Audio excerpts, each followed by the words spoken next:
This video is brought to you by ModMic, the modular mic you can fix to any set of headphones for the best of both worlds. High quality voice audio, superb noise cancelling, and the option for wired or wireless models are just a few reasons I've been using their products for years. ModMic is a great no-compromise solution for gamers who care about sound. Click on the link below to learn more. Welcome back. Today we're doing a case review. This is the Fractal Design Define S2 Vision. And it's going to come in two flavors, the Vision RGB, which is what I have here today, and the Vision Blackout Edition. So the RGB comes with four Prisma ARGB fans. Those are very new to the Fractal lineup. They're all 140 millimeters. You can see there's 3 in the front and 1 at the rear exhaust. The Vision RGB also comes included with a pre-installed RGB LED strip at the top of the case and one of their Adjust R1 lighting controllers. That's if you don't have the proper headers on your motherboard to connect the fans, or if you just prefer the controller. Now, if you go for the Blackout Edition, you actually exchange all those fans for their Dynamic X2 140 millimeter fans, which are perfectly decent, very high quality, and they're all black to fit the blackout theme. But there's no RGB. I don't think you get the RGB strip. Obviously, you don't get the lighting controller either, and there is a $50 price difference between those two cases. So $189 for the Blackout Edition, and then that jumps up to $239 for the RGB. So let's go ahead and talk about the outside of the case, and we'll work our way in, starting with the glass. There's just so much glass on this case. The front, the sides, and the top are all tempered glass. They're tinted as well, which may be a pro or a con for you. They're very easy to take off. There are 2 thumb screws holding the side panels in place. I wish they were captive though. You would think for the price point and it being 2019 and all that these would be captive. Maybe there was a weird design choice they had to make. But there are 2 thumb screws on either side panel, and once they're removed, you can sort of unclick the back of the panel in order to remove the rest of it. So you'll notice that there are no bolts on the side of the panels, which I think is a pro. I think it definitely cleans up the look overall, having all the screws behind the chassis. At the front of the case, you've got air intake on either side, and you can actually see they've recessed the fans deeper into the case to give them more clearance between the fan blades and the front tempered glass side panel, so there's actually a bit more breathing room for fresh intake to come through. The ventilation gaps have their own dust filters as well. You can simply pop the front panel off by reaching from underneath it and just sort of yanking it, kind of like we've seen in the past. Although you do have to remove the dust filter at the bottom of the case first, so there's an extra step there. But once that's off, you can actually remove either of the dust filters on the sides of that front panel by simply popping out the little inserts. Cleaning them off, it's a really straightforward process. With the front panel off, you can see that our Prism fans are very cleanly presented with the mounting strips behind them as opposed to in the front, like previous Define cases. This is really important now that there's a see-through tempered glass panel at the front of the case. It definitely cleans up the look a lot. Despite there being 2 cables that come off each of these fans, they're all routed very neatly thanks to the help of some cutouts just to the right. The front I/O panel, which is at the top of the case, includes 2 USB 3, 2 USB 2 ports, power and reset, mic and headphone jacks, and a USB 3.1 Gen 2 Type-C port for data transfers up to 10 gigabits per second. Also looking at the top of the case, we have, again, that very nice tempered glass panel, which is removable. There's actually a button behind the case that's supposed to pop up the top panel slightly so that you can lift it out that way. But for some reason, the sample wasn't working all that right for me. It wasn't elevating the panel like it should, and so I couldn't get a really good grip on it. I ended up having to run my hand through the back of the case, through the I/O shield cutout, propping it up and lifting it out that way. Hopefully it's just an isolated incident. Now, while the top glass panel looks really nice, it doesn't really do much functionally. Maybe apart from keeping acoustics a little bit more in check, but if you're gonna have the glass panel installed, you can't mount any fans, any radiators, there's no ventilation at the top, it's simply just a slab of glass. But if that's not what you're about, Fractal's also included a mounting bracket and a ventilation plate that you can swap out with just 4 easy screws, and that gives you up to 360 or 280 millimeter radiator support, same as the front, and a fill port, which is really nice if you're doing custom water cooling and you have a hard to reach reservoir. It's gonna make that process potentially a lot easier.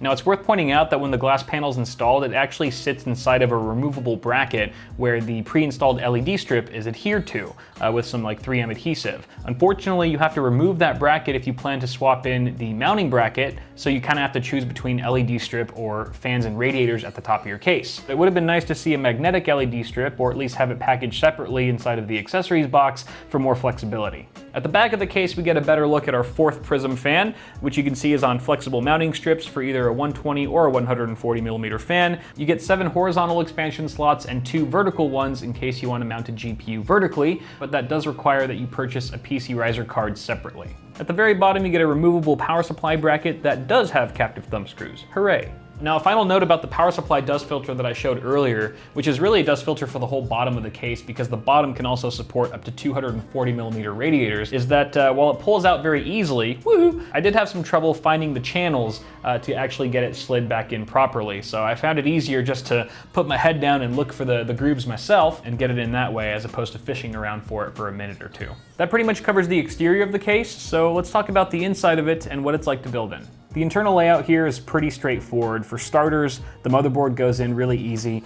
There's a raised center standoff to help with that process. The case supports up to EATX motherboards, but bear in mind if you go that route, you're gonna partially cover up the cable grommets that are on the right side. However, you should still have plenty of room to pass cables through. There is a good number of cable routing grommets in here. They're all placed in very smart locations, and they're large, so you can easily pass cables through all of them, even the ones at the bottom on the power supply shroud. And at no point did any of the rubber pieces pop out of their cutouts when passing cables through. To the right of the motherboard area, you'll find a relatively blank space that I've been referring to as the reservoir all these years, ever since the original Define S came out. That's because it's essentially a mounting area for pump res combos that you can kind of just stick to the wall of the case. Looks really nice, kind of gives it a floating effect, and you can see they're mounting strips so you can actually adjust the height of your unit as well. Now you actually have an alternative mounting location for your pump or res on the power supply shroud. This is one of the smartest additions to the S2 Vision in my opinion. They still have the removable cutout at the front of the case that you can take out with 3 screws,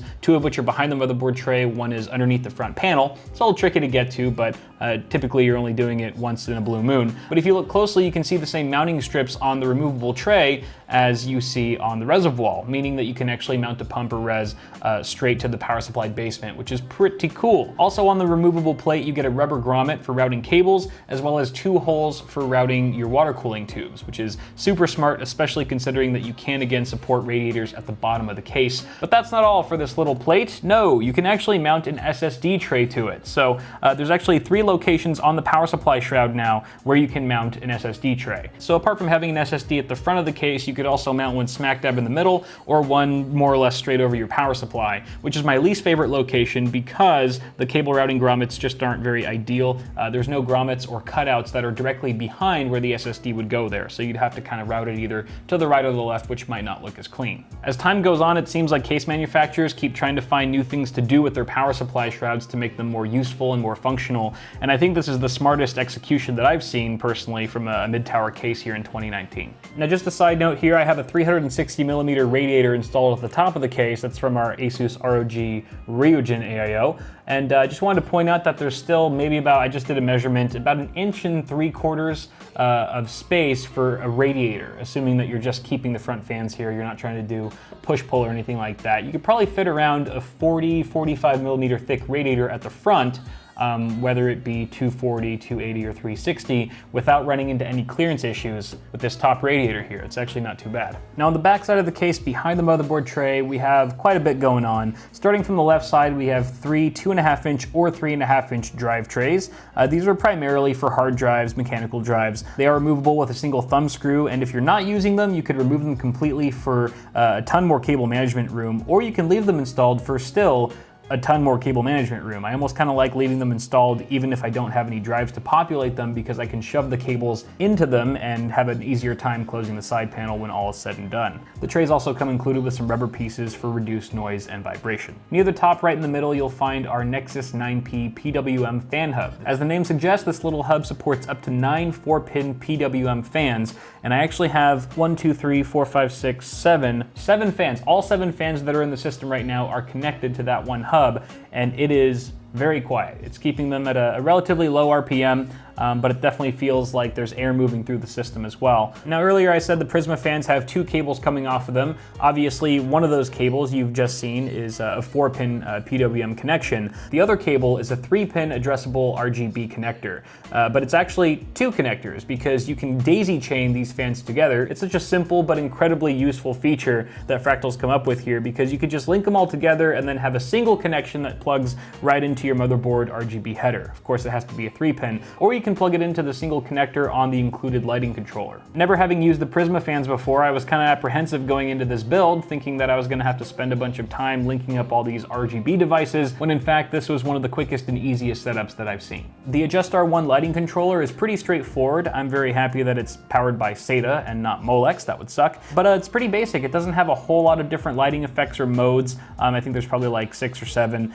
If you want more flexibility in that sense, you should probably plug it in straight to your motherboard, assuming that's an option. But you know, it does the job. It's small and discreet. It does have a magnetic back so that you can actually stick it anywhere to your case. Although it's a fairly weak magnet, so I could see any stubborn cables back there giving it a hard time and pushing it out of place. To the right of the fan controller, you'll find a very generously sized CPU cooler cutout, and just below that you'll find the 2 pre-installed SSD trays. These are their default locations. Of course, like I said, they could be moved to the power supply shroud or a mix of both. They each have a single thumb screw and 2 little feet that dig into the mounting points to help them stay in place. To top things off, you have a couple sturdy Velcro straps and about 15 or so tie-down points for making everything nice and neat. Of course, I didn't spend a whole lot of time here. That's why it doesn't look quite as clean as it could, but with the little time I did spend on it, it doesn't look half bad. Now this is a relatively high-end case, starting at $189 US for the blackout version, but fortunately it's incredibly versatile. You can do pretty much anything you want with it. It's very accommodating to custom water coolers and enthusiasts alike. Seems like a great environment to work in if you're looking to build your next show rig or simply just a badass system for your room. Naturally, there are a couple little shortcomings that I pointed out, but they were mostly just nitpicks because of the price. You know, the more expensive a case is, the more picky I'll get with little things like captive thumb screws and stuff like that. But I think this case is going to serve most people well, assuming that it ticks all the boxes for their hardware requirements, their aesthetic preferences, and so forth. So that's what I think of the Fractal Design Define S2 Vision RGB. You guys let me know what you think down below. Is it hot or is it not? Thank you guys so much for watching this video. Toss a like on it before you go and get subscribed for more tech stuff coming at you really soon. Have a good one, guys. I will see you all in the next video.